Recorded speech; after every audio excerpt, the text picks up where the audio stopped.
இதுல ஒரு பேப்பர் வச்சிருந்தனே, எங்க போச்சு? அது மாடியில இருக்குன்னு நினைக்கிறேன். நான் போய் எடுத்துட்டு வந்துடுறேன்.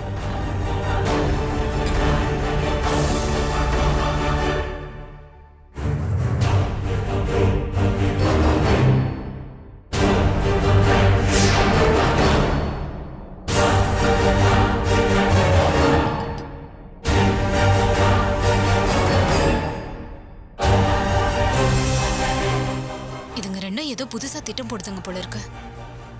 இந்த ஆளு பொண்டாட்டிக்கு புருஷனா இருக்காரோ இல்லையோ, மாமியாருக்கு நல்ல எடுபடியா இருக்காரு.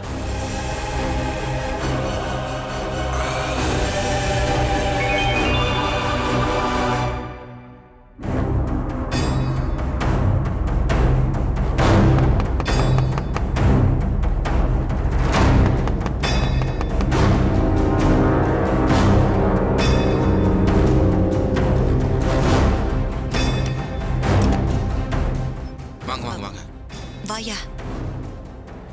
விஷயம் தெரிஞ்ச உடனே நான் ரொம்ப சந்தோஷமா வந்தாத்த. வந்த கொஞ்ச நேரத்துல உங்க பொண்ணு எல்லா சந்தோஷத்தையும் கெடுத்து விட்டா. இப்ப சொல்லலாம்ல. இப்ப நம்ம 3 பேர் தானே இருக்கோம். விட்ட சந்தோஷத்தை சார்ஜ் ஏத்திக்கிட்டு சொல்லு. என்னாச்சு? எல்லாம் உன் ஐடியா தான் ராம். நீ கொடுத்த ஐடியா வேலை செஞ்சிருச்சு. அதை கேட்ட உடனே நடு ரோட்லயே ஆடிட்டேன்னா பாத்துக்கோ நான் எவ்வளவு சந்தோஷமா இருக்கேன்னு. நான் பண்ண விஷயமாச்சே, சக்சஸ் ஆனா சந்தோஷமா தானே இருக்கும். நீ இவ்வளவு ஜாலியா சொல்லும் போதே தெரியுது. என்ன உமா வீட்டுல துணியெல்லாம் இருந்துருச்சா? நீ எவ்வளவு வேகமா புரிஞ்சுக்கிட்ட. ஆனா அத்தைய பாரு, இன்னும் யோசிச்சுக்கிட்டு இருக்காங்க. நம்ம யார் யாருக்கு என்னென்ன கெடுதல் பண்ணணும் ஒரு லிஸ்ட் போட்டா டக்குன்னு ஞாபகம் வந்திருக்கும்ல. யோ, நான் எதுக்கே லிஸ்ட் போடணும்? என் ஒரே எதிரி உமா. நான் அழிக்கணும்னு நினைக்கிறதா ஒருத்தியே தான். நீ வந்த உடனே சொல்லாம வலிப்பு வந்த மாதிரி ஆடிக்கிட்டு இருக்க. யாருக்கியா புரியும்? ஆமா, உனக்கு இதை யாரையா சொன்னது? வேற யாரு? அந்த வீட்டுல வேலைக்காரியா இருக்கால லக்ஷ்மி, அவதான். இனி காலையில மொத்தமா துணியெல்லாம் எரிஞ்சு போனதுல இருந்து சோகத்துல வீட்டுக்குள்ளேயே இருக்காங்களாம். இஸ்திரி வண்டிக்கும் போகலையா, வெளியவே போகலையா. இந்த நேரத்துல அங்க போய் உமா ஒரு போட்டோ எடுத்து நம்ம வீட்டுல ஃப்ரேம் போட்டு மாட்டி வச்சா ரொம்ப சந்தோஷமா இருக்குல்ல அத்தை? ஐயோ யோ, கேள்விப்பட்டதே பன்னீர்ல குளிச்ச மாதிரி இருக்கியா? எப்படியும் எரிஞ்ச துணியோட மதிப்பு ஒரு 2-3 லட்சமாவது வரும்ல? இல்ல அத்தை, அத்தைய லக்ஷ்மி சொன்னா 1.5 லட்சத்துல இருந்து 2 லட்சம் தான் வருமா. 2 லட்சமே வச்சுக்கிட்டாலும் அவ எங்க இருந்தியா உடனே புரட்டி துணிய வாங்கி டெலிவரி பண்ணுவா? இந்த தடவை மாட்டினாயா அவ? என்கிட்ட அவ சேட்டுக்கிட்ட வாங்கின கடனை மொத்தமா அடைச்சிருவேன்னு சவால் விட்டா. பாக்கலாம் இப்ப இந்த 2 லட்சத்தை புரட்டி எப்படி அவ சரி கட்டுறான்னு பாக்குறேன். இந்த துணி எரிஞ்சது பேச்சு வாக்குல பரவி வேற எவனுமே அவளுக்கு புது கான்ட்ராக்ட் தரவே கூடாது. யாருக்கிட்டயா சவால் விடுறா? ஈஸ்வரியை பத்தி தெரியாம அடிக்கடி வந்து வாலாட்டிக்கிட்டு இருக்காவ. இதோட நிறுத்திடாதீங்க. அந்த உமா என்ன பண்ணாலும் அணைக்கட்டுங்க. அவ இதுல இருந்து எந்திரிச்சு நிமிர்ந்து நிக்க கூடாது. கடைசி என் தங்கச்சி வாழ்க்கையவே கேள்விக்குறியாக்கிட்டா. அவ நல்லா இருக்கலாமா? ஏ தம்பி, இங்க பாரு. நீங்க சொல்லலனாலும் உமாவை நான் அவ்வளவு சுலபத்துல விட மாட்டேன். இன்னும் அவ என்னெல்லாம் அனுபவிக்க போறான்னு பாருங்க. அத்தை, நம்ம ரொம்ப நேரமா இங்க மேல நின்னு பேசிக்கிட்டு இருக்கோம்ல. சுமதிக்கு சந்தேகம் வந்து மேல கீழே வந்து பாத்துற போறா. ராம் கொஞ்ச நேரம் ஃப்ரீயா இருக்கட்டும். வாங்க அத்தை, கீழே போயிடுவோம். சரி தம்பி, நீங்க ரெஸ்ட் எடுங்க. நாங்க கீழே போறோம். வாயா, வா. பாத்து தரக்க சுமதிக்கு வந்து நிக்க போறா. சுமதி இல்லையா? வாயா வாயா. ராம் கதை சாத்தி வா வா.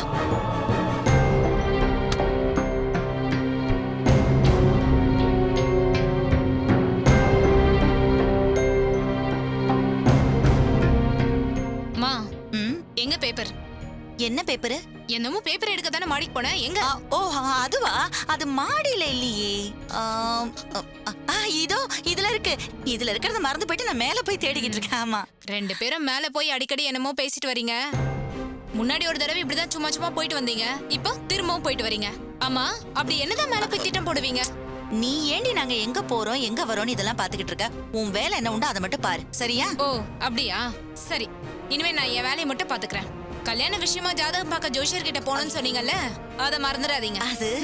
அதுக்காக தானே நீங்க கிளம்பி உட்காந்துருந்தீங்க. என்னையும் கிளம்பி ரெடியா இருக்க சொன்னீங்க. இப்போ நீங்களே வந்து என் வேலையை பாருன்னு சொல்றீங்கல்ல. சரி, நீங்க 2 பேரும் போயிட்டு வாங்க, நான் வரல. ஏய், நான் மறந்துட்டேன்டி. அதுக்கு என்ன இப்போ? உடனே முணுக்குன்னு கோவம் வந்துருமே உனக்கு. சரி, நீ ஜோசியரை பார்க்க வரலன்னா என்ன? நான் மாப்பிளைய கூட்டிட்டு போறேன், நீ வாயா. அத்தை, சுமதிக்கு இன்னொரு கல்யாணம் பண்ண போறீங்களா? அதுவும் ஜாதகம் பாக்குறதுக்கு குத்து கல்லாட்டு இருக்கிற அவ புருஷன் என்னையும் கூட்டிட்டு போறீங்க? அம்மா, நீ சுமதி பாட்டி, உனக்கு என்னமா நான் குறை வச்சேன்?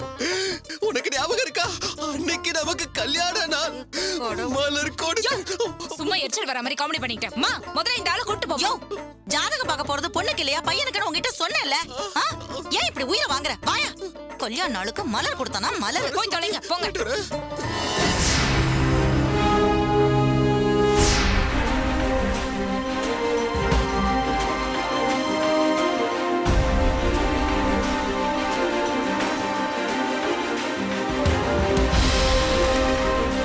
சார், உங்களை பார்க்க வந்திருக்கேன். வாங்க வாங்க வாங்க. ஹலோ, உட்காருங்க. சார், மதியம் 2 மணிக்கு டெலிவரி பண்றேன்னு சொல்லியிருந்தீங்க. ஆனா காலையில 10 மணிக்கு டெலிவரி வந்துருச்சு. சொன்ன நேரத்துக்கு இப்பெல்லாம் யாரும் டெலிவரி பண்றது இல்ல. ஆனா நீங்க சொன்ன நேரத்துக்கு முன்னாடியே டெலிவரி பண்ணி ஆச்சரியப்படுத்திட்டீங்க சார். சார், நாங்க இந்த ஃபீல்டில் இறங்கி 20 வருஷம் ஆச்சு சார். டெலிவரி லேட் ஆயிடுச்சுன்னு எங்களை பத்தி இது வரைக்கும் யாரும் புகார் பண்ணதே இல்லை சார். அது என்ன மெட்டீரியலா இருந்தாலும் சரி, அதோட மதிப்பு என்ன, டீலர் யாருன்னெல்லாம் பாக்குறது இல்ல சார். அது 1000 ரூபாய் வியாபாரமா இருந்தாலும் சரி, கோடி ரூபாய் வியாபாரமா இருந்தாலும் சரி, கஸ்டமர் சொன்ன நேரத்துக்கு முன்னாடியே டெலிவரி பண்றதா வழக்கமா வச்சிருக்கோம். சார், உங்களோட அணுகுமுறை எனக்கு ரொம்ப பிடிச்சிருக்கு சார். நம்ம கிட்ட பிசினஸ் பண்ணணுன்றதுக்காக அநியாயத்துக்கு நம்ம கிட்ட விலையை குறைச்சி பேசுறவங்க எல்லாம் நான் பார்த்திருக்கேன். நாங்க அப்படி நாங்க இப்படின்னு வாயில வடை சுடுறவங்களை கூட பார்த்திருக்கேன். ஆனா நீங்க எதுவுமே பேசாம இதான் என்னோட கஸ்டமர் சர்வீஸ்னு செயல்ல செஞ்சு காட்டிருக்கீங்க பாத்தீங்களா? அங்கதான் சார் நீங்க நிக்கிறீங்க. மொதல் டீலே நல்லபடியா முடிஞ்சது எனக்கு ரொம்ப சந்தோஷமா இருக்கு சார். இதுல என்ன சார் இருக்கு?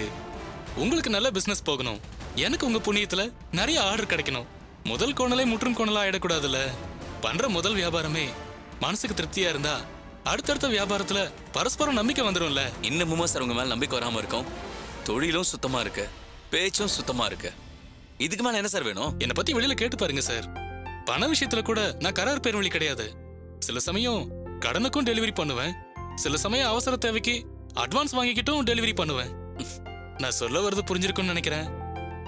நல்லாவே புரியுது சார். அதாவது பணம் ஒரு மேட்டர் இல்ல, பொருளோட தரமும் மனுஷன் மேல இருக்க நம்பிக்கையும் தான் முக்கியம்னு சொல்ல வரீங்க, அதானே சார்? சரியா சொன்னீங்க சார். உங்க மாமா சரியான ஆளா பார்த்துதான் இந்த சீட்ல உட்கார வச்சிருக்காரு. நல்ல தெளிவான பார்வையுள்ள ஆளுதான் நீங்க. சொல்ல போனா இந்த போஸ்டுக்கு அவரை விட நீங்க தான் சார் சரியான ஆளு. ரொம்ப நன்றி சார். மாமா என் மேல வச்சிருக்கிற நம்பிக்கையை காப்பாத்தணும், அவ்வளவுதான். சரிங்க சார், அப்ப நான் கிளம்புறேன். சரி. ஐயோ,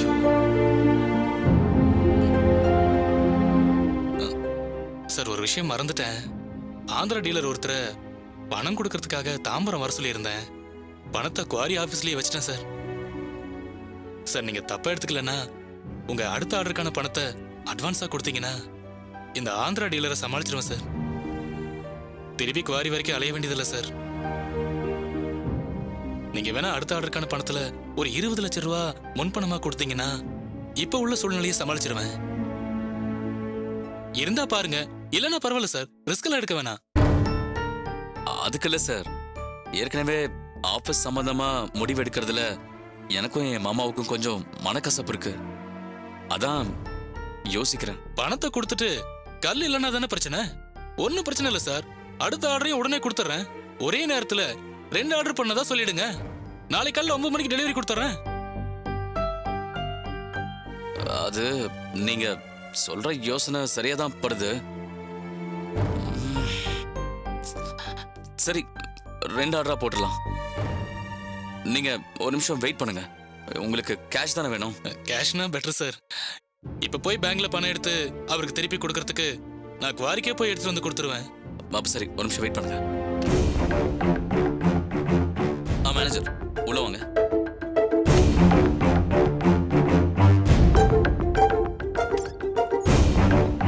எஸ் சார். நம்ம அக்கௌண்டன்ட் கிட்ட சொல்லி இவருக்கு 20 lakhs கேஷா கொடுக்க சொல்லுங்க. Okay sir. வாங்க சார். Thank you sir. தேங்க்யூ.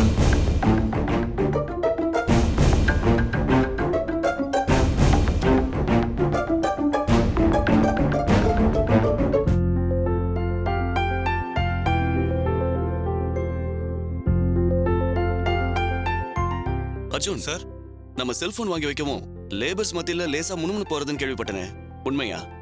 உங்க காதுக்கும் வந்துருச்சா சார்? லேசான முணுமுணுப்புலாம் இல்ல சார், கொஞ்சம் அதிகமாவே வந்துருச்சு. புதுசா எந்த விதியும் அமுல்படுத்துறப்போ நார்மலா இந்த மாதிரி அதிருப்தி எல்லாம் கிளம்புறது சகஜம் தானே? போக போக எல்லாம் சரியாயிடும். இப்பவே முக்காவாசி பேர்கிட்ட அந்த முணுமுணுப்பு போயிடுச்சு சார். நாம அது மட்டுமா பண்ணோம், அதுக்கேத்த மாதிரி சம்பளத்தையும் கூட்டி போட்டதுனால கொஞ்சம் கொஞ்சமா அடங்கிருச்சு சார். இன்னும் 2 நாள்ல மொத்தமா அடங்கிடும். ஆமா, நான் அது முன்னாடி எதிர்பார்த்ததுதான். நான் இப்படி ஒரு ஐடியா பண்ணேன். புதுசா ஒரு சட்டத்தை போடுறப்போ அதுக்கு பதிலீடு செய்யற மாதிரி ஏதாச்சும் பண்ணிதானே ஆகணும். இல்லனா லேபர்ஸோட கோவம் நம்ம பக்கம் திரும்பிடுமே. ஆனா நாம இந்த விதி போட்டதுக்கான தீர்வு கிடைக்க ஆரம்பிச்சிடுச்சா? செல்போனை வாங்கி வச்சதுல இருந்து வேலை வேகமா நடக்குதான்னு தானே சார் கேட்க வந்தீங்க? நம்ம ஒரு விஷயத்தை விதைக்கிறப்போ அதோட அறுவடை தானே நமக்கு ரொம்ப முக்கியம். இவ்வளவு தூரம் இதெல்லாம் பண்ணிட்டு அதுக்கான பலனை எதிர்பார்க்காம இருக்க முடியுமா? செல்போன் பயன்படுத்துறது தான் உற்பத்தி குறைய காரணமா இருக்குன்னு நல்லா உணர முடியுது சார்.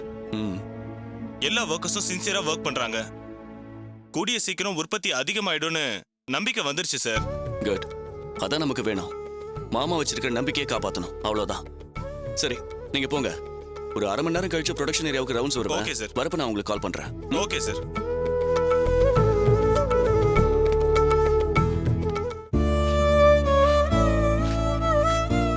அந்த கடவுளுக்கு கண்ணு இருக்கா இல்லையானே தெரியல. இப்படி அம்மா முன்னுக்கு வர நேரத்துல இப்படி எல்லாம் பண்ணிட்டானுங்களே. நல்லா இருப்பானுங்களா அவனுங்க? நாசமா போக. அம்மா இப்பதான் நல்லா வராங்கன்னு நினைச்சேன். பக்கத்துல கூட எந்த ஆள் நடமாட்டமா இருந்த மாதிரியே தெரியலம்மா. அதான் எனக்கு ஒண்ணுமே புரியல. நம்மள மீறி அப்படி என்னமா நடந்திருக்க போகுது? ஐயோ, என்னக்கா ஒரே மர்மமா இருக்குக்கா. அதுவா எப்படிக்கா துணி எரியும்? கொஞ்சம் கொஞ்சமா எரியாம பெட்ரோல ஊத்தி கொளுத்துன மாதிரி குபீர் குபீர்னு எரிஞ்சதேக்கா. ஒன்னு கவனிச்சியா உமா? வீட்டுக்குள்ள ராத்திரி முழுக்க துணி இருந்திருக்கு, ஆனா ஒண்ணுமே ஆகல.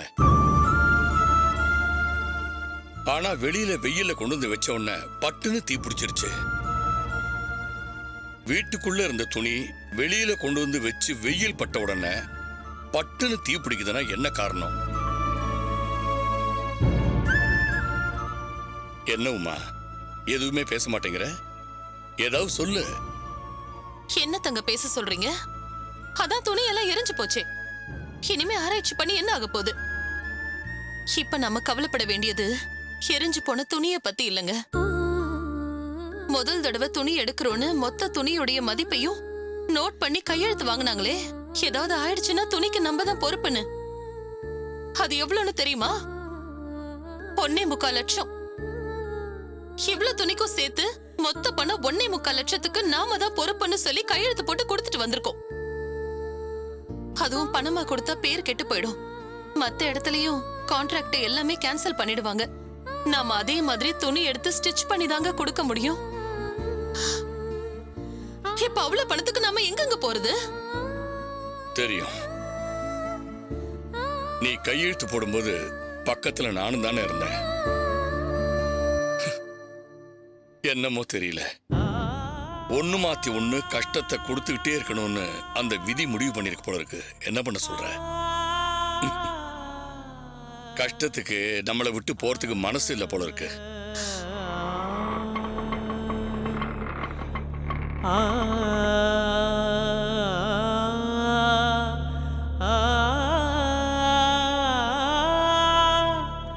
என்னாச்சு தெரியலையே. மா, என்னம்மா என்னாச்சு?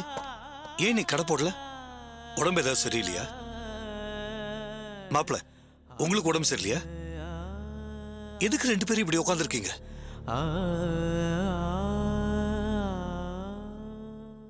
சொல்லுங்கம்மா, என்னம்மா ஆச்சு?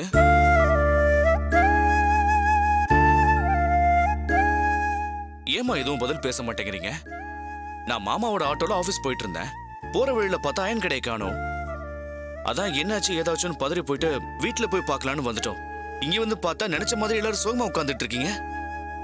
என்னம்மா ஆச்சு? அப்பா, நீங்களாவது சொல்லுங்கப்பா. எங்களுக்கு ஒண்ணும் இல்ல, நாங்க நல்லா தான் இருக்கோம். வரும்போது லக்ஷ்மியை பார்க்கலையா? லாட்ஜ் துணியெல்லாம் நெருப்புல எரிஞ்சு போச்சு. என்னது? எரிஞ்சு போச்சா? என்னப்பா சொல்றீங்க? யார் வந்தது? இந்த வேலையில யார் பண்ணுது? எல்லா துணியுமே எரிஞ்சு போச்சா? புதுசா ஒரு லாட்ஜில் கான்ட்ராக்ட் எடுத்திருந்தோம். அந்த துணியெல்லாம் துவைச்சு அயன் பண்ணி மூட்டை கட்டி வச்சுட்டு தான் நாங்க படுத்தோம். காலையில வரைக்கும் நல்லா தான் இருந்துச்சு. ஆனா வண்டியில எடுத்து வச்ச உடனே தீ பிடிச்சிருச்சு. சுத்தி முத்தி ஆளுங்க யாருமே இல்ல, நாங்களும் ஒண்ணுமே செய்யல. வெயில்ல வச்ச உடனே எப்படி தீ பிடிச்சிருச்சுன்னு எங்களுக்கு புரியவே இல்லை. லாட்ஜில் எடுத்த துணி எல்லாமே நாசமாயிடுச்சுரா. அது எப்படி மாப்பிள்ள துணி அதுவா தீப்பத்தி எரியும்? என்னால நம்பவே முடியலையே. யாராவது ஆள் வந்து ஏதாவது பண்ணிருக்கணும். ஆனா ஆளும் இல்லைன்னு சொல்றீங்களே, அப்ப எப்படி மாப்பிள்ள? சரி, இப்ப என்ன செய்ய போறீங்க? லாட்ஜில கேட்பாங்களே. அத நினைச்சுதானே நாங்க கவலையா உட்கார்ந்துட்டு இருக்கோம். மொத்த துணியோட மதிப்பு 1.25 லட்சம் ரூபாய். 1.25 லட்சமா? இன்னைக்கு டெலிவரி கொடுக்கறோம்னு சொல்லிட்டு வந்தோம். இப்ப அவங்க கேட்டா என்ன பதில் சொல்றதுன்னு தெரியாம யோசிச்சுட்டு உட்கார்ந்துட்டு இருக்கோம்.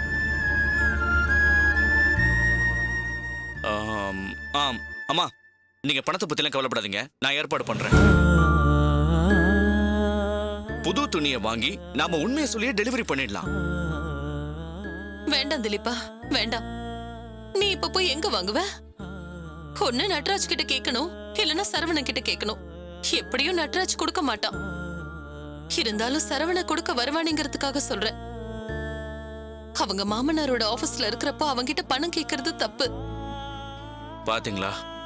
இங்க பாருமா, இப்ப நமக்கு அவசரமான சூழ்நிலை இருக்கும்போது கேட்கறது தப்பு இல்லம்மா. இல்லனா நம்ம கடனை கேட்டு பார்ப்போம். வேண்டானே, நாளை பின்ன சம்பந்திக்கு தெரிஞ்சா அவனுக்கு தான் கெட்ட பேர் ஆயிடும். என் அக்கவுண்ட்ல ஒரு ஹாஸ்பிட்டல்ல கான்ட்ராக்ட்ல கிடைச்ச பணம் 50,000 ரூபாய் இருக்கு. மீதி பணத்துக்கு தான் என்ன பண்றதுன்னு தெரியாம யோசிச்சுட்டு இருக்கோம்.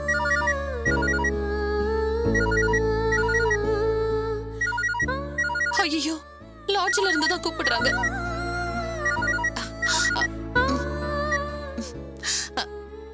ஹலோ, சொல்லுங்க சார். என்னம்மா, இன்னைக்கு டெலிவரி பண்றதா சொல்லியிருந்தீங்க, இன்னும் துணி வரலைன்னு தான் ஃபோன் பண்ணேன். சார், அது ஒண்ணும் இல்ல. அது வந்து நீங்க எங்களுக்கு 2 நாள் டைம் கொடுத்தீங்கல்ல, அதான் நாங்க நாளைக்கு டெலிவரி பண்ணலான்னு பார்த்தோம். என்னம்மா நீங்க, பழைய ஆளு சொன்ன நேரத்துக்கு தர மாட்டேங்கிறான்னு தான் உங்ககிட்ட கொடுத்தோம். இன்னைக்கு நீங்க தரதா சொல்லியிருந்தீங்க. முதல் தடவையே நீங்க ஒழுங்கா இல்லையே. எங்களை மன்னிச்சிருங்க, நாளைக்கு எப்படியாச்சும் டெலிவரி பண்ணிடுறோம். இந்த மாதிரி இன்னொரு தடவை லேட் பண்ணிடாதீங்க. நாளைக்கு துணி கண்டிப்பா வந்து ஆகணும். கண்டிப்பாங்க. ஐயோ, நாளைக்குள்ள துணியை டெலிவரி கொடுத்தே ஆகணும். இப்பவே பேர் கெட்டு போச்சு. நாளைக்கு துணிங்களை கொடுக்காம விட்டோம்னா மத்த கான்ட்ராக்ட் எடுத்திருக்கிற இடத்துக்கும் இந்த விஷயம் பரவி பேரு கெட்டு போயிடும். நாளைக்கு எப்படியாவது துணியை டெலிவரி கொடுத்தே ஆகணும். நீயும் பசங்க கிட்ட வாங்க மாட்டேன்னு சொல்ற, இப்ப என்ன பண்றது? சரி, நீ ஒன்னும் கவலைப்படாத. எனக்கு தெரிஞ்ச வட்டி கடைக்காரங்க கிட்ட கேட்டு நான் எப்படியாவது பணத்தோட வரேன். நீ தைரியமா இரு. மாப்பிள்ள, நீங்களும் தைரியமா இருங்க. பாத்துங்க, வாட போயிட்டு வந்துடும். சரி மாமா. அம்மா, நாங்க போயிட்டு பணத்தோட வந்துடுறோம். அப்பா, நான் வரேன்ப்பா. தெளிப்பா, நான் ஒரு இடம் ட்ரை பண்றேன், நீ ஒரு இடம் ட்ரை பண்ணு. சரியா? சரி மாமா.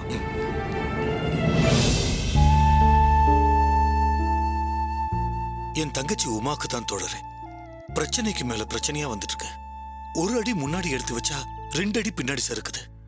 யாராவது வேணும்னே பழி வாங்குறாங்களான்னு கூட தெரியல. இப்ப கூட உமாவுக்காக தான் உங்ககிட்ட உதவி கேட்டு வந்திருக்கேன். என்ன தோழர், கொஞ்ச நாளைக்கு முன்னாடி தான் இஸ்திரி வண்டி போட்டிருந்ததா சொன்னீங்க. அதுல ஏதாவது பிரச்சனையா? எதுக்கு அவசரமா 1.25 லட்சம் ரூபாய் கேக்குறீங்க? அட எங்க தோழரே, ஒருத்தர் உழைச்சு வாழ தொடங்கிட்டா ஏகப்பட்ட தடங்கல்கள் வரிசை கட்டிட்டு வந்துடுது. இப்ப கூட பாருங்க, புதுசா வாஷிங் கான்ட்ராக்ட் எடுத்து பண்ணிட்டு இருந்தாங்க. என்னன்னு தெரியல, வண்டியில துணி ஏத்துறப்போ அது பாட்டுக்கு எரிஞ்சிருக்கு. இப்ப லாட்ஜுக்கு மொத்த துணியும் புதுசா வாங்கி கொடுக்கறதுக்கு 1.25 லட்சம் ரூபாய் தேவைப்படுது. தங்கச்சி கிட்ட 50,000 ரூபாய் இருக்கு. அதான் மேற்கொண்டு 1.25 லட்சம் ரூபாய் எங்கேயாவது கடன் வாங்கி கொடுக்கலான்னு இருக்கேன். 2 வட்டி 3 வட்டி இருந்தா கூட பரவாயில்ல தோழர, ஏற்பாடு பண்ணி கொடுத்தா ரொம்ப நல்லா இருக்கும். தவணை தவறாம சரியா நான் கட்டிடுறேன். என்ன சொல்றதுனே தெரியல தோழர். அடிப்பட்டவங்க தொடர்ந்து அடிபட்டுக்கிட்டே தான் இருக்காங்க. பாவம், எப்படி வாழ்ந்தவங்க அவங்க.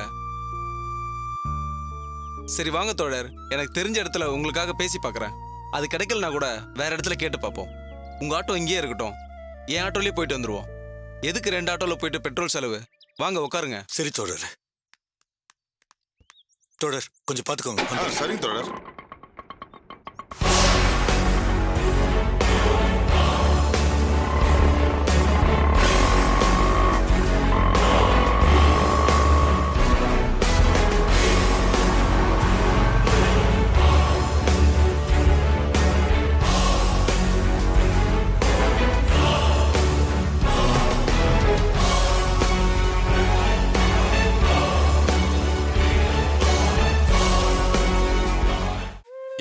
குடும்பத்துக்கு நிறைய பேர் சதி பண்றாங்கன்னு நினைச்சு தினமும் நீங்க பார்த்துட்டு சப்ஸ்கிரைப் பண்ணாம போய்கிட்டு இருக்கீங்க.